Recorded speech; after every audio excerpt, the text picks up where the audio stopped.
ಕಳಪೆ ಬೀಜ ಪೂರೈಕೆ ಮಾಡಿದ ಕಂಪನಿಗಳ ವಿರುದ್ಧ ರೈತರು ಪ್ರತಿಭಟನೆ ನಡೆಸಿರುವ ಘಟನೆ ಬಾಗಲಕೋಟೆಯಲ್ಲಿ ನಡೆದಿದೆ. ಕಳಪೆ ಬೀಜ ಪೂರೈಸಿರುವ ಬಾಗಲಕೋಟೆಯ ಕಿಸಾನ್ ಸೀಡ್ಸ್ ಹೌಸ್ ವಿರುದ್ಧ ರೈತರು ಆರೋಪಿಸಿದ್ದಾರೆ. ಯಾದಗಿರಿ ಹುಣಸಗಿ ತಾಲೂಕಿನ ಮುದನೂರು ಗ್ರಾಮದ ಬಸನಗೌಡ ಪೋತರೆಡ್ಡಿ ಎನ್ನುವವರು ಮೆಣಸಿನಕಾಯಿ ಬೀಜಗಳನ್ನು ಖರೀದಿಸಿದ್ದರು. ಆದರೆ ಗಿಡದಲ್ಲಿ ಮೆಣಸಿನಕಾಯಿಗಳು ಬಿಡದೇ ಇರೋದ್ರಿಂದ ರೈತ ಆರ್ಥಿಕವಾಗಿ ಸಂಕಷ್ಟಕ್ಕೆ ಸಿಲುಕಿದ್ದು, ಈ ವಿರುದ್ಧ ಕ್ರಮ ಕೈಗೊಳ್ಳುವಂತೆ ಅಖಂಡ ಕರ್ನಾಟಕ ರೈತ ಸಂಘದ ಪ್ರಧಾನ ಕಾರ್ಯದರ್ಶಿ ಅರವಿಂದ್ ಕುಲಕರ್ಣಿ ನೇತೃತ್ವದಲ್ಲಿ ಜಿಲ್ಲಾಧಿಕಾರಿ ಮೂಲಕ ಸರ್ಕಾರಕ್ಕೆ ಮನವಿ ಸಲ್ಲಿಸಿದ್ದಾರೆ. ಕಿರಣ್ ಸೀಡ್ಸ್ ಅವ್ರ ಹತ್ರ ಬೀಜ ತೊಗೊಂಡೋಗೇನ್ರಿ. ಒಂದು 5 ಎಕರೆ ಜಮೀನಿಗೆ ಹೋಗಿ ಬಿತ್ತೀನಿ 6 ಪ್ಯಾಕೆಟ್ ತೊಗೊಂಡೋಗೇನ್ರಿ. ತೊಗೊಂಡೋಗೇನ್ರಿ. ಮೆಣಸಿನ್ಕಾಯಿನೇ ಆಗಿಲ್ರಿ. ಎಲ್ಲೆಲ್ಲಿ ಒಂದೊಂದು ಕಡೆ ಕೆಲವೊಂದು ಕಡೆ ಆಗ್ಯಾವ ಅಂತಂದ್ರೆ ಎಲ್ಲ ಮಿಕ್ಸ್ ತಳಿ ಅದ ರೀ. ಒಂದು 13ರಿಂದ 14 ತಳಿ ಮಿಕ್ಸ್ ಅದ ರೀ. ಒಂದು 35ರಿಂದ 36 ಸಲ ಸ್ಪ್ರೇ ಮಾಡೀನಿ ರೀ. ಎಣ್ಣೆ ಹೊಡೆದೀನಿ. ಚಲೋ ಜಾಸ್ತಿ ಚಲೋ ಎಣ್ಣೆ ತಂದು ಹೊಡೆದೇನಿ ರೀ. ಆದರೂ ಮೆಣಸಿನ್ಕಾಯಿನೂ ಆಗಿಲ್ಲ ರೀ. ಆಮೇಲೆ ಆದಲ್ಲಿ ಏನದ ದಪ್ಪ ಸಣ್ಣ ಕಡ್ಡಿ ಬ್ಯಾಡಗಿ, ಸಿಜೆಂಟ ಬ್ಯಾಡಗಿ, ಖಾರದ ಕಾಯಿ ಅವು ಏನೇನೋ ಅಂತಾರೆ. ನಮ್ಗೆ ಅಷ್ಟು ಐಡಿಯಾನೂ ಇಲ್ಲ. ಅದು ಹೋಗಿ ಬಿತ್ತೀವಿ ರೀ. ಪೂರ ಸತ್ಯನಾಶ ಆಗ್ಯದ ರೀ. ಒಂದು 60 ಬ್ಯಾಗ್ ಗೊಬ್ಬರ ಹಾಕೀನಿ ರೀ. ಈಗೇನು ಒಂದು 7ರಿಂದ 8 ಲಕ್ಷ ರೂಪಾಯಿ ಖರ್ಚು ಮಾಡೀನಿ ರೀ. ಮುಂದೆ ಪರಿಸ್ಥಿತಿ ಗಂಭೀರ ಆಗ್ಯದ. ಎಣ್ಣೆ ಕುಡಿದು ಒಂದೇ ಉಳ್ದ ನೋಡ್ರಿ. ನಮ್ಗೆ ಮತ್ತೊಂದೇನಿಲ್ಲ.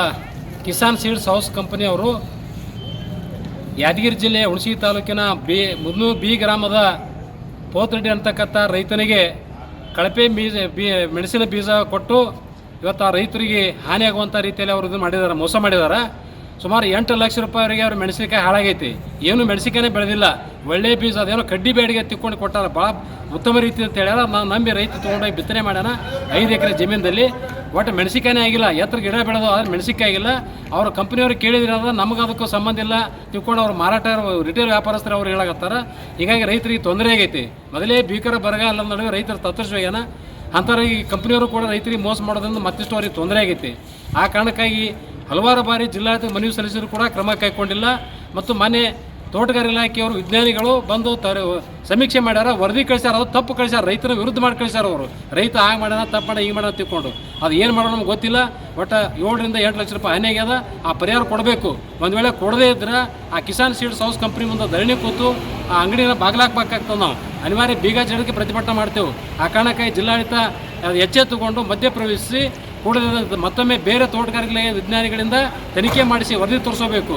ಇಲ್ಲೇ ಇದ್ರೆ ನಾವು ಉಗ್ರವಾದಂಥ ಹೋರಾಟ ಮಾಡೋಕ್ಕಾಗ್ತದೆ. ಮತ್ತು ಕಂಪ್ನಿಯ ಕೊಟ್ಟಂಥ ಪರವಾನಗಿಯನ್ನು ರದ್ದುಪಡಿಸಬೇಕು.